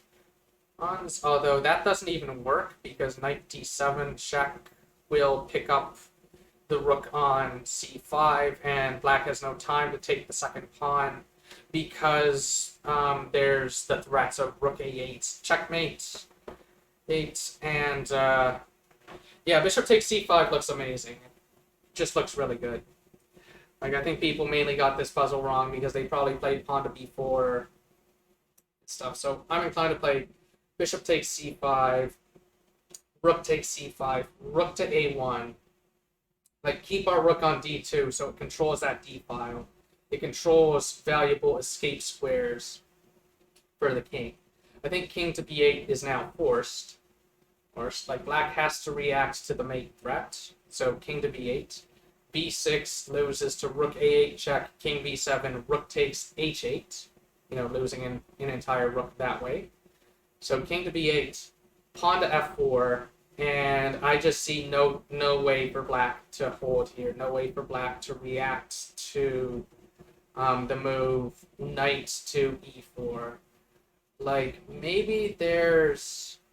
Well, no, actually, I don't think there's even bishop takes g4. Like, for one thing, we could ignore it, and for another, I think we could just take with our knights, and... Actually, no, yeah, bishop takes g4, we should just ignore it. We should just play knight e4. Really, like, fine, you can have that pawn. It's all good. No. Like, if black then plays, like, rook g8 or something, we just play knight takes c5, and basically we're like, what's it called? There are no discoveries on our king. Like, we're kind of doing okay there. Like, bishop h3, just king h2. Bishop f3, just king f1. Like, I guess you can try pushing the pawn down the board, but I don't think it really works too well. Also, I'm so silly. Like, I think we could just play knight takes g4, just take the bishop, and after rook to g8, just rook g2. That's probably just the simplest idea here. I think that's probably just a very simple approach to just be up some material and all that kind of stuff. So I'm going to go for that. Go for bishop takes bishop. And, well, that's anticlimactic. We don't get to see the whole sequence. Boo! Boo! I don't like this puzzle. I agree with the 4-star rating, though, because there is a lot of depth to what's going on here, but the reason why I don't like it just ending here is because, like, a low-rated player could find this move, but not understand what comes next. So let's see the engine move. The engine move. Don't even take back. That's funny. That's funny.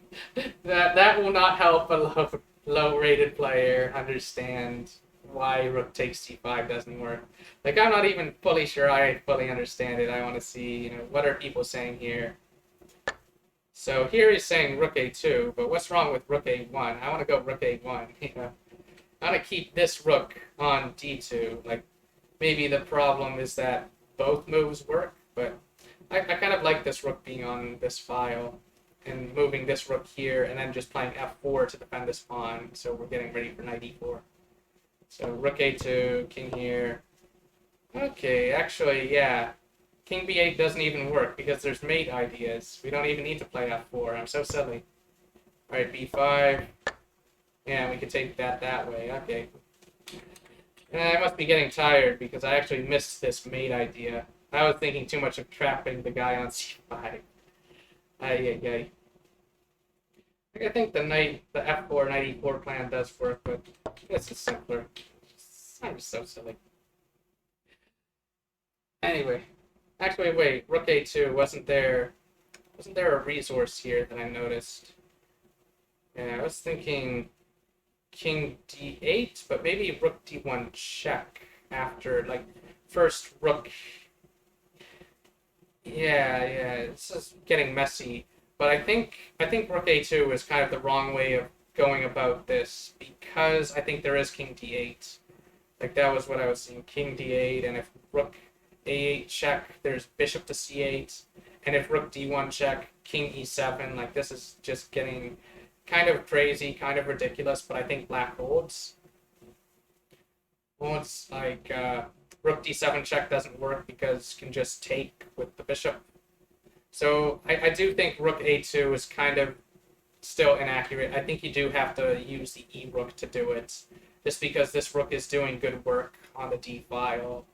Like, rook a1 is at least simpler. Like, I think then after king b8, then, this idea of doubling up over here does win. But, yeah, f4 also works. That's what I was seeing here. Only needed 1 minute for this. Oh. Well, I generally am not rushing these, so. Problem without decision, 1 star.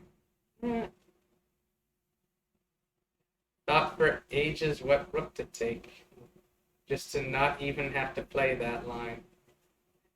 And apparently, this commenter's name is Warren Buffett. I wonder if that's the real life Warren Buffett. That would be very interesting. But I doubt it. So, anyway, next puzzle. I think I'm starting to slip because I didn't even notice that mate idea. Although I think what I saw still wins, so maybe I shouldn't be too hard on myself. Like it doesn't really matter whether you win in 1 move or 10,000 moves. All that really matters is that you win, and also you want to win in a way that you don't let your opponent back into the game. So cutting off the opponent's head is generally preferred, or if you can. But if you can win in a very Karpovian way, that takes 30 moves. As long as you're consistently Karpovian, doing pretty well. So what on earth is going on in this position? Knight f3, is that the move? Are we playing knight f3 in this position? That seems interesting. No, knight f3 doesn't work. Knight f3 doesn't work. Okay. First thing to do here, first thing to do in this position is just figure out what the heck is going on. So what we see here is that White's king is under attack by quite a few nasty pieces. And White has played pawn to h3 to deal with the fact that knight to f2 would be a smothered mate if the pawn was on h2. So right now I'm thinking that White's king is not so safe. Right now White's king is kind of hunkering down and praying for dear life. Right, so whereas Black's king, nobody is touching Black's king. Like, maybe Black has some back rank concerns if the rook wasn't there, but the rook is there. Black's probably just going to leave that rook there, probably just not going to be using that rook in this puzzle because, you know, getting the rook into the game will be very slow, and the rook is actually doing some good work just making sure that we don't get mated on the back rank. Okay. So in terms of king safety, I think Black has a very big edge there. In terms of piece activity, I like Black's pieces quite a bit more than White's pieces.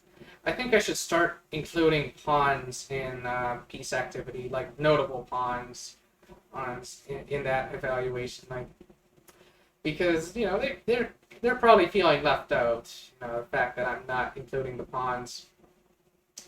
So let's see. There's a knight that's hanging. Like in this position, White only really has one good piece, one piece that is doing anything, and that's their queen. But their passed pawns, their connected passed pawns, those are at least, you know, they're there. You know, those are good pawns. It's just I don't think they're quite enough for White to win just yet. White has to do something about all this crazy aggression that Black has, and it's a good thing we have the Black pieces here because Black's side is much more fun to play, in my opinion. And so in terms of material, that's where I think White has a bit of a plus. Like, what is the material count here? It appears that Black has sacrificed an exchange. Black has sacrificed a rook for a knight. And it also appears that Black has sacrificed 3 pawns. So Black has sacrificed a lot of material here. It is very urgent that Black do something with all this. Like because Black has very strong pieces. It's very urgent that Black make something of that because piece activity is what you would call a dynamic advantage. It is a sort of advantage that will disappear after a few moves. It's very urgent that you make something of it right now, as opposed to a static advantage. Like the other kind of advantage is a static advantage. So material is a static advantage. That's more of a long-term kind of thing. That's something that will always be there. It doesn't matter if 10 moves pass or 20 moves pass. The fact that you're up material has changed. Whereas if 10 moves pass, White will find a way to get their pieces into the game. And like if White is given time, White will find ways to use their rooks to to do something here. Like currently Black could take the knight on b2, but I don't think it's really worth it. I think White will still be up quite a bit of material. Dynamic advantages are quite fun because they're often very closely related to tactics. Tactics, like they can include things like control over key squares and things of that nature. Like king safety itself is also a dynamic advantage. That's a very important one because if you give White 10 moves, they will find a way to coordinate their pieces so that their king is a lot safer. So in this position, it is very urgent that Black figure out some way to either deliver checkmate or win a lot of material. Like win a lot of material back so that they're not going to lose the endgame and stuff. So one idea I am seeing is to play knight f2 check and then after king h2, play knight f3 check, maybe sacrifice another piece even. But this might be a bit insane. This might be a bit too extreme. So that is one idea. Another idea is to go for knight there right away. Like, one thing that's actually pretty annoying is that white's queen is on this important diagonal. If white's queen wasn't there, then there might be ideas of mating on h2 or something.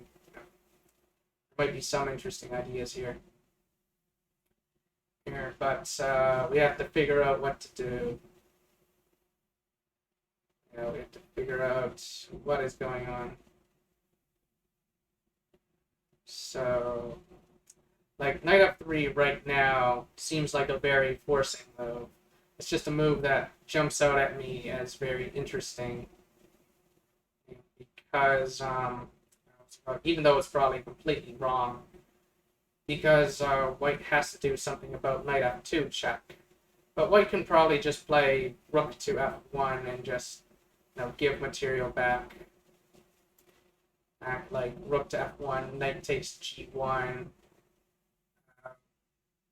king or rook takes g1, and then queen takes b2. So black will essentially have won back the exchange and also have won a piece, which would be good compensation for being down 3 pawns. It's like very good compensation. A piece often is worth as much as 3 pawns. And in fact, in this position, I think a piece is worth more than 3 pawns because of the prospects of attacking the opponent's king. So that's an idea. Another idea is queen f2. Queen f2 actually looks quite good as well. The idea behind queen f2 is, let's see. The idea would be knight g3 check, king h2, knight f3 mate. So queen f2 looks quite good actually. That's a move that I kind of like. Because what's it called?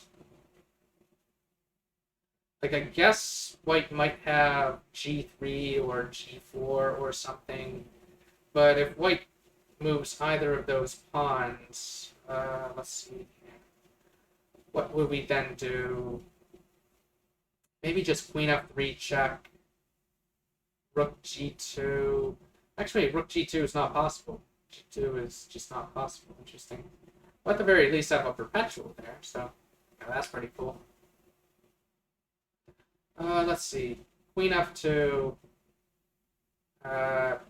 g3. What will we do? Queen f3 check.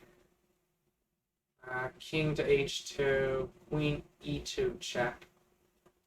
Like, this is assuming pawn to g3, not pawn to g4, but maybe it doesn't even matter because our knight is covering the g3 square in both cases. So queen f2, pawn to g3, queen to f3 check. Rook can't block because we take with mate. So king h2. I think we then play queen to e2 with check.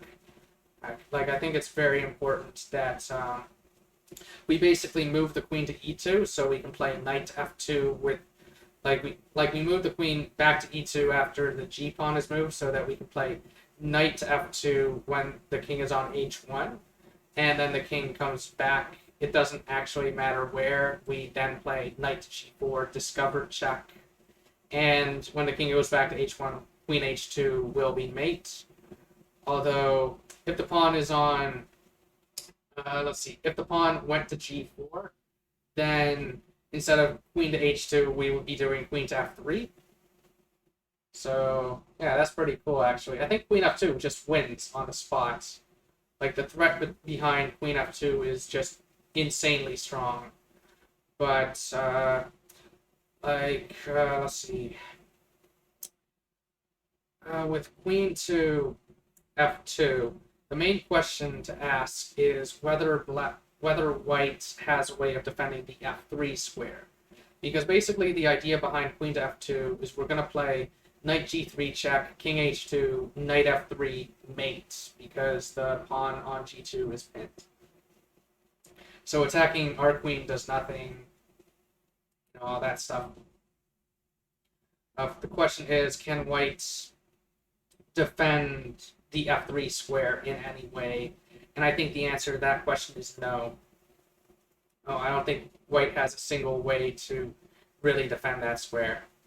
So I think the answer to this puzzle is just queen f2, which just looks very good. Like, basically, we're at the very least going to be trading our knight for white's queen, because the idea is like knight g3 check, queen takes g3, queen takes g3, and then like it's important to evaluate what the material will be at that point. But I think our queen is going to be much better than whatever white has. Like, I think we'll basically have let's see, a queen and rook and knight versus two rooks and a knight.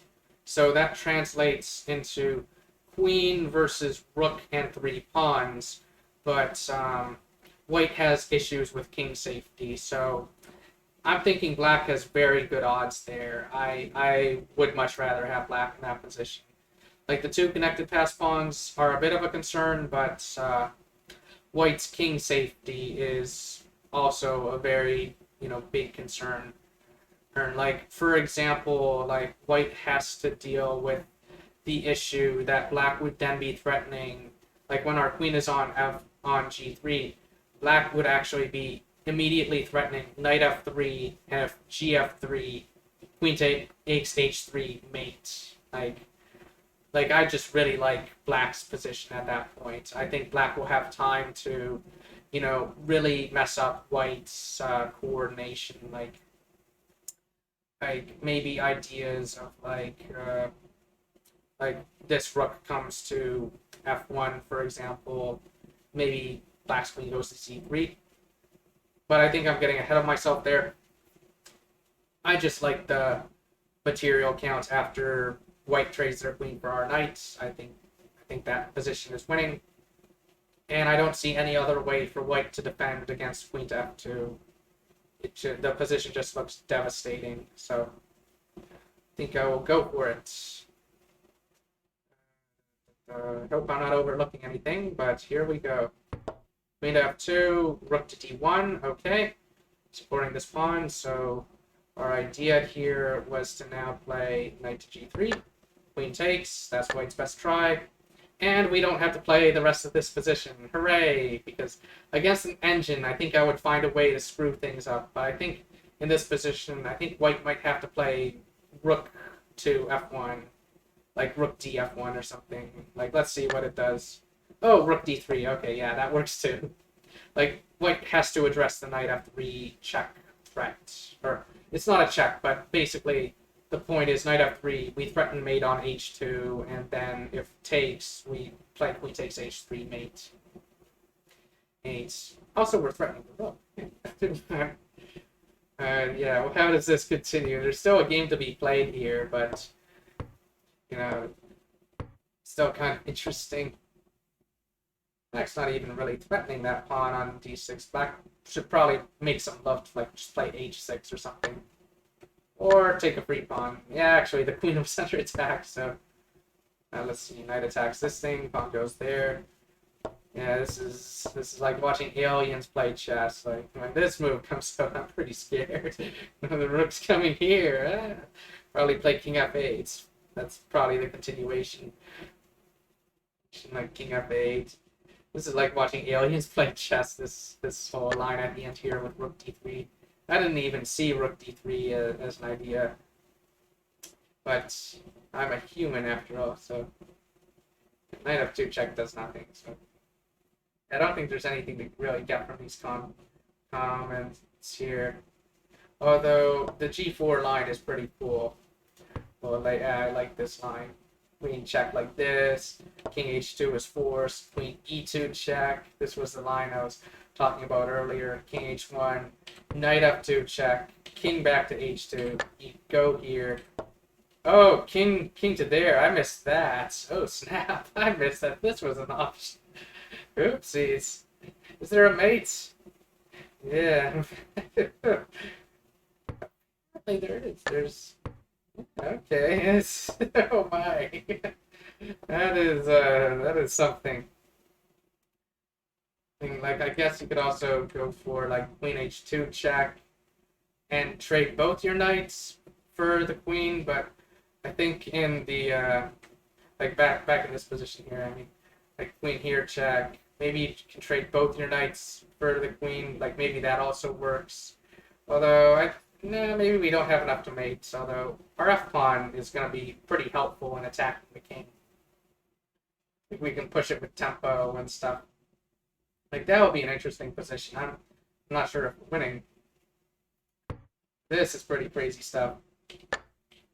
They push and yeah, white is gonna get mated here. Like I think the final killing blow is like queen e3. I think it's just all over at that point. Yeah, why doesn't he give the killing blow? That's oh wait. There's rook block. I'm so silly. The rook can just block. Interesting. Interesting line. Yeah, I'm not sure if black's actually winning here, given that the rook can block. Very interesting. Although maybe not all of these moves are forced. Maybe black has an alternative or something. Maybe black has a trick where they can, like, sacrifice the knight or something.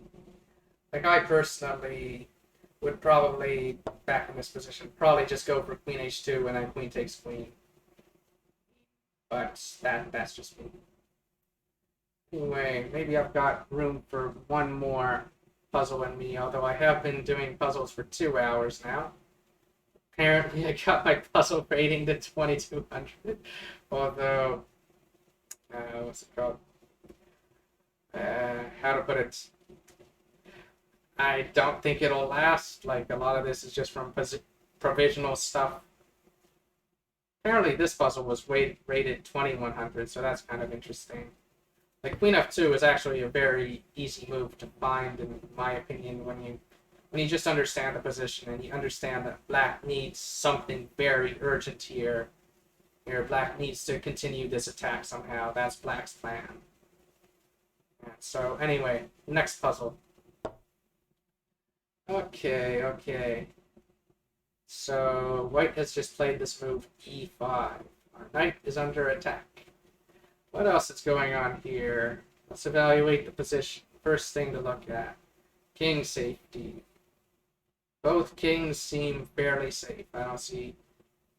Like, if anything, I'm more concerned for black's king because white is pushing all these pawns and is attacking us. Okay. So I don't think we're going to be exploiting weaknesses of king safety. So next thing to consider to evaluate is piece activity. How is each side using their pieces and all that? I like the queen and rook here on the queen side. They're actually pretty nice, although these two rooks, like, they're pretty good too. Like, trying to break through in the center with these pawns. Like at a glance, I actually kind of prefer what white is doing here. Where, like, and this queen is, doing some defensive stuff. Like, I think this queen is well placed as well, just because white is pushing all these pawns in front of their king and all that kind of stuff. Whereas black's pieces look a bit passive. Black actually seems to be on the defensive here. Like, if black had counterplay, it would be on the queen side, but I don't really see much happening there too much. Like with a4, I think a4, a3 is just way too slow. All that kind of stuff. So I actually kind of prefer white here. So what's the material count? In terms of pieces, we have an interesting imbalance of knight versus bishop. White's light square bishop looks kind of bad, but white's pawns do look very good. I do kind of like those pawns. Let's see. Black's knight on d7 is pretty passive. White's knight on c3 isn't doing a whole lot. So both those knights seem kind of silly. Let's see. What else? Although, of the two knights, I do prefer the knight on c3 because it could at the very least come to e4 or something like that in the future. What else is there to say? Next, knight on f6. At a glance, looks active, but it doesn't have a whole lot of squares to actually go to, and it's going to be kicked around. So I don't like... I think moving the knight on f6 would be a mistake. Unless we're doing some crazy aggressive tactic with it. Since like knight e8 or knight h7, I think we're just getting blown off the board. Like the move that white just played, pawn to e5, actually seems very intuitive for white to play. So it seems that there's something wrong with white's plan. Pawn takes f4 actually seems interesting. And like maybe white missed that move. Because I'm thinking pawn takes f4, and if pawn takes knight, we just play rook takes rook. So I do kind of like that sneaky looking move there. Because if we can play pawn takes f4, then I think white's position actually collapses. Like white had a nice position, we had all these great pawns, but playing in that way, it's actually pretty double-edged. Like you can use it to beat your opponent, but if you go about it the wrong way, you can actually end up losing due to a mistake that you make. So in this position, pawn takes f4 actually looks like a very interesting move. Seems like the most intuitive move to play here.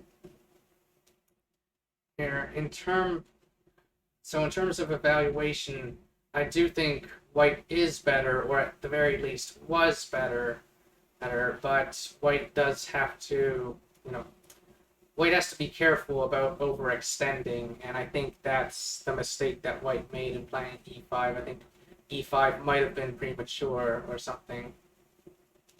Like I think maybe white should have actually instead just blasted open the king side and done something there, since I think white can get to the h file very fast.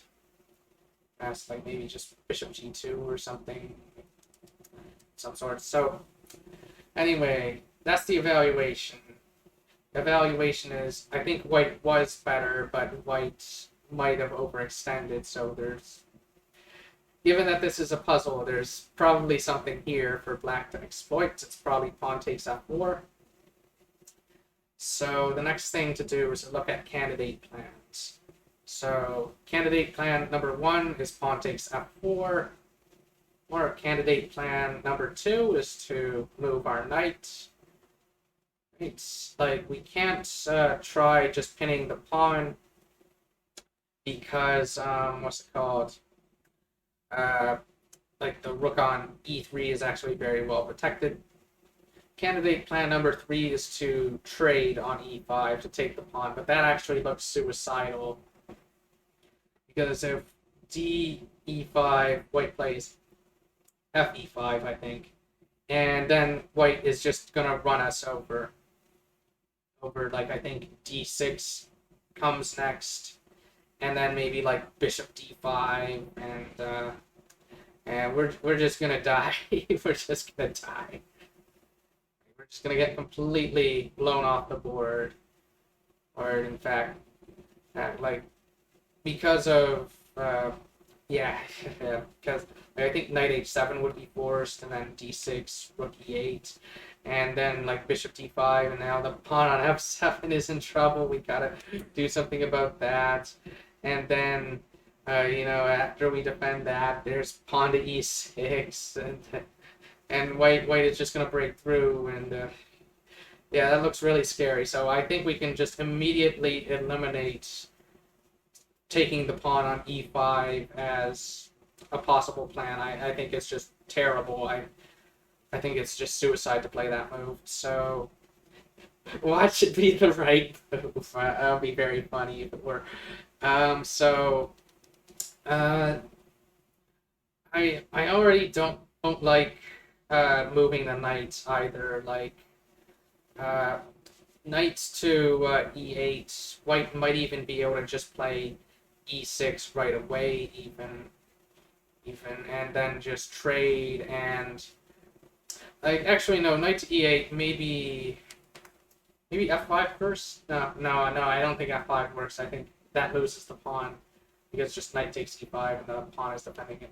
So, so I think e6, and I think we're just gonna get run off the board. Like white's light square bishop suddenly starts becoming a good piece and stuff. Since white's light square bishop is probably their worst piece.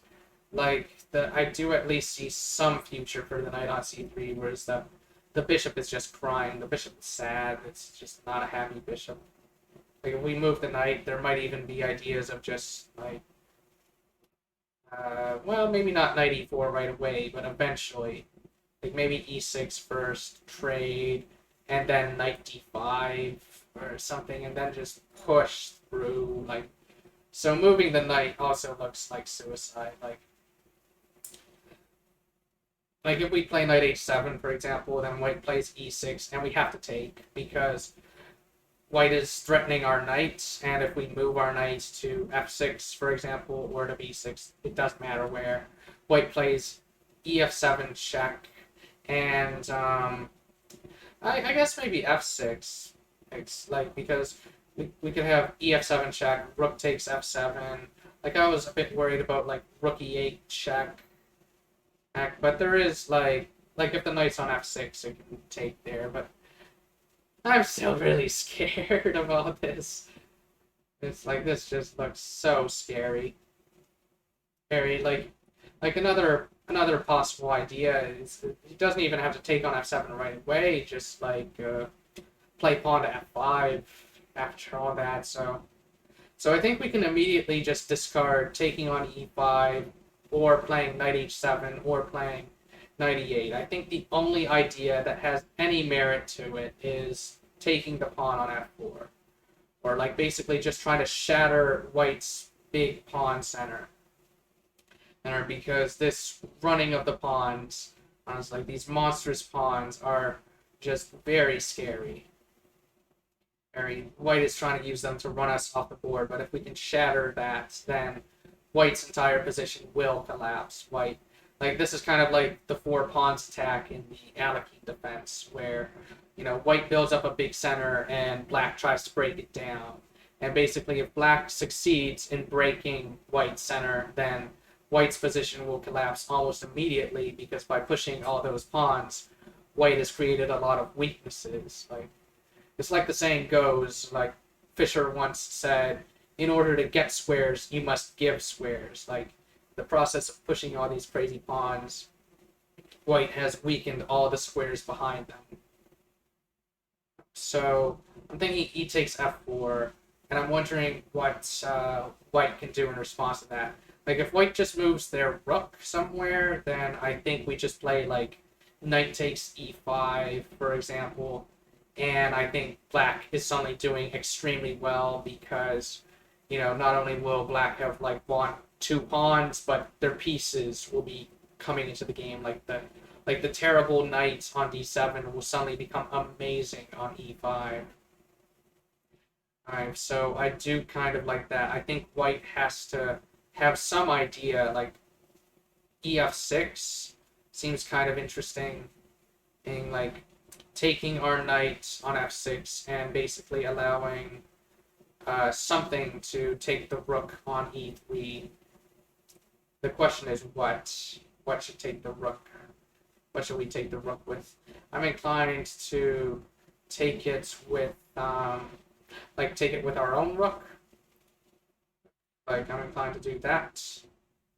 Yeah, I think that actually is one of the tricks in this position because like if ef4, ef6, if we take with the pawn, like if we play f e3, then white can actually, I think white can respond with f e7 because if we play ef2, if we take the queen, then white just promotes with check and essentially gets their queen back. And white will be up a knight, I think. Like I think white just trades queens and is up a knight. So I think after ef4, ef6, we have to play rook takes e3. I think that's absolutely forced. Like rook takes e3, and then if rook takes if rook takes back, we have to justify the fact that we just lost a knight on f6. So I think we have to play pawn takes e3 at that point. Right, we're hitting the queen. All of this stuff is with tempo. So then there's queen takes e3, and maybe there are some tricks at this point that we have to watch for. Like maybe we have to play queen f8, for example, just to hang on to our h pawn on. Like maybe that's a trick. Like maybe the point. Like maybe this is one of those where, yeah, maybe queen f8 is actually a very important move because like white can't follow up with g5 due to the fact that rook takes h4 arrives with check, and will just kind of be, breaking white's position down. Let's see. I don't know. I might be wrong about that. That's g5. Rook takes 8. Coming with check is actually pretty good. Like, that is pretty nice. Like, us having the rook for the knight, I think is good. So given that I don't like any other candidate move, I think I'm now just going to play g takes f4. And just move closer into this line so that way I can get a better vision of what it is I want to do here. So we have just lost a knight. We have to justify this loss of a knight somehow. And the only way I see of doing that is to take this rook with our rook. If we take with the pawn, then, I think white takes with their pawn here and sacks the queen temporarily, but then promotes, and then there's going to be up a knight. Right, like there are no tricks of like, since this guy is on f2, there's no promotion because I think like just king g2, and I think the bishop can help defend against, that stuff as well. So I think just rook takes e3 is simplest here. Although I should calculate that a bit more, like pawn takes rook, like pawn takes rook, pawn takes e7, pawn takes queen, promote on e8 with check. Let's see, king to g7, king to g2. Yeah, I think white's just completely winning there. I don't see any way out of it. Like black might be able to get some compensation with like trading queens and playing rook takes b2, but I don't see it really working out for black.